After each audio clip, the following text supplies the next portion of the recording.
This is the Retirement Key Podcast with Abe Abich, founder of Abich Financial Services. And I'm Heather Branch here with Abe, talking about ways to help you prepare for your financial future. The retirementkey.com is where you can go to begin your own conversation with Abe and his team at Abich Financial Services. Again, that's the retirementkey.com. Meanwhile, Mr. Abich, I have a question for you. And the question is, how soon is too soon? And I feel like you might know the direction I'm headed with this question. I have a feeling. When it comes to things like, now we are fully into fall, officially. But when you saw the pumpkin spice flavorings hitting the stores in July and the Halloween decorations hitting the stores again in the summer. Yep. Does Shelley decorate the house and the office and everything for fall? Oh, yeah. But I feel like, do it the right way. Come on, let's not put Christmas decorations up before we even get to Halloween. Can we get through each holiday, each season? I get it. I mean, we love the holidays, but man, can we just enjoy the seasons and the time before America, excess. Give us more now, sooner, faster. Before you know it, Valentine's decorations will be out and we haven't even gotten through 2023 yet,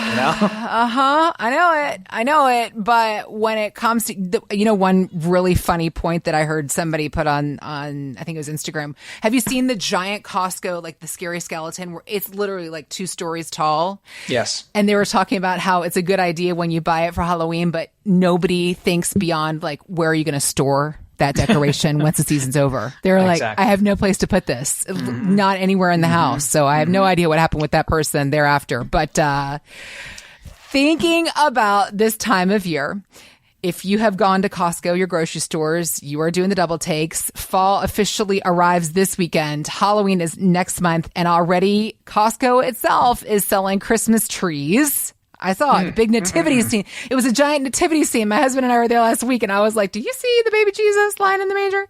Good grief. Here's the thing, though. It's a slippery slope between now and the end of the year, is it not, sir? We'll be talking about, can you believe it's 2024 already before you know it?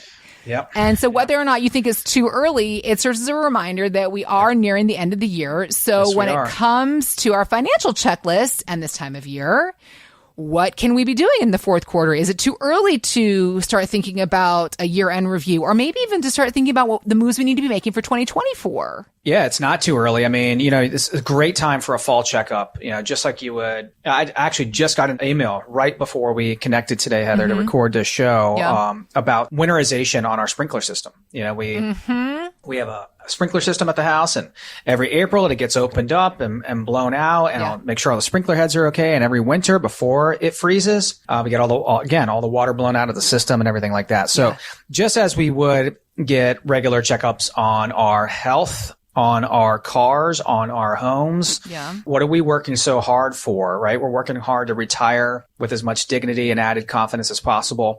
And so for our clients, we have quarterly reviews, 90-day reviews, and our clients have found overwhelmingly that being able to speak with our advisory team 4 to 5 times a year gives them added confidence, gives them added reassurance to be able to speak to our team multiple times a year. There's not a lot that can slip through the cracks when you're speaking with someone about your finances and your retirement plan 4 times a year. Right. And that is more than the industry average. I mean, a lot of firms will meet with their clients once per year.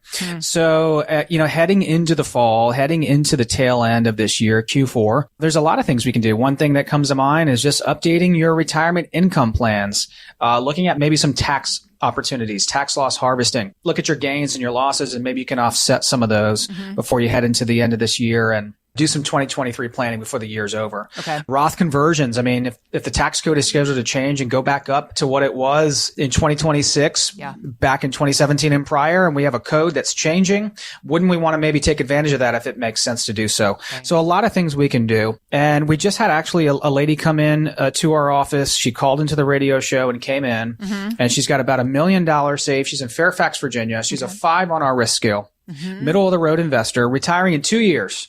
So she's in that retirement red zone, right? That crucial period of time. It's football season. And my home team here is off to a hot start, so we'll see how long that lasts. Yeah. But in the retirement red zone, any decision you make regarding your retirement plan, yes, 5 years or less away till you retire, is crucial. And so coming off of last year, she had lost 15% or more of her life savings, 150 grand or so with $1 million, wanting to be more conservative with 2 years or left to retire, wanting to try to recoup some of the losses that she's had, but also she values protecting her nest egg and protecting the last 30 to 40 years of her work as well. Sure. So again, that middle of the road investor, right, where the pain on the downside and the pain of losing money is usually greater than having a fantastic return on the upside. So the solution for her, Heather, and so many of our clients that are middle of the road, middle American millionaires, is that middle of the road portfolio, right? For her, it was a 50-50 split between safety and growth, protection and growth, because of her being in the retirement red zone, because of her wanting the protection and the growth at the same time. And what we did is we offered her a retirement roadmap. Hey, can you cross the finish line into retirement successfully? Does your income exceed your expenses? Do we have protections in place to protect us from the next 2022 happening, the next 2008 happening? So if you're listening right now and you sound like this lady from Fairfax, Virginia, you may have a good amount of money saved. You're just looking for that added reassurance to help you cross the finish line successfully into retirement. Go to theretirementkey.com. Click on the Contact Us tab at the top of the page, and we can begin to have these same conversations with you as well. Of course, we also have links posted in the show notes. You can just click there if that's more convenient, or again, the website, theretirementkey.com. Abe, I mean, living right here in the heart of everything, Washington, D.C., we are always, no matter where we live, all the way, to California, Alaska, back here down to Florida, we are all looking at how the decision makers on Capitol Hill can change our future and our financial future. There was this new law that was due to go into effect next year, causing some panic in the financial industry. It has been delayed. The measure forces older, higher earners wishing to make a catch-up contribution to their 401k to do so in an after-tax Roth rather than a traditional 401k. But now the IRS has decided to extend the deadline until 2026. So that will give more employers time to implement a Roth option. What strategies are you suggesting to clients for the next 2 years before the change happens? Yeah. So Heather, anybody listening right now that is asking about Roth IRAs, Roth conversions, Roth TSPs, Roth 401ks, they are asking about those accounts, types of accounts, typically because they have a concern for where taxes are headed in this country. And again, we just talked about it. January 1st of 2026, the tax code is scheduled to change and revert back to what it was prior to 2017. Where as an example, the 24% bracket will be the 28. The 22% bracket today will be the 25. The 12 today will be the 15. And you get the point. So we just had a couple call in and come in to the office living in Leesburg, Virginia, $1 million saved in their mid 50s. Also a 5 on our risk scale, middle of the road investors. And their main concern and their main reason for reaching out was the concern that although they've saved $1 million and although they're about 10 years out from retiring, the entire $1 million was spread across like 4 or 5 401ks, all pre-taxed. And they're seeing this picture in front of them. They're seeing them being able to retire with dignity and confidence in about 10 years when they pull the trigger to do so. They have pensions and Social Security. $1 million saved now will probably grow to $2 million then at a reasonable return, 6 or 7% plus added contributions. But what if their entire nest egg is pre-tax and has never been taxed before, and then taxes go up and they have fewer deductions in retirement? This is the biggest reason why they called into the show and then came into the office to get those tax projections run. So the concern was, okay, we've done a great job of saving. We've done what everyone told us to do, is to max out our accounts and save and work hard. And then, one day you'll get there and you'll be there. And here they are just 10 years away or less to retirement and having done a great job, but concerned that their entire life savings has not been taxed yet, and that could eat away into their life savings when they go to pull money out. Right. So the solution for them, Heather, was to run tax mapping reports and projections to see, okay, where is all this income? Where are you in the bracket? How much room in your bracket do you have, if any, to do some strategic tax planning? We found out they were pushing the top of the 22% bracket, But the next bracket up is just 24%. And so that's just a small 2% increase. And what we found is that we could do $50,000 Roth conversions, purposely move $50,000 a year from their pre-tax accounts into their Roths. Okay. That will likely save them several $1,000s a year.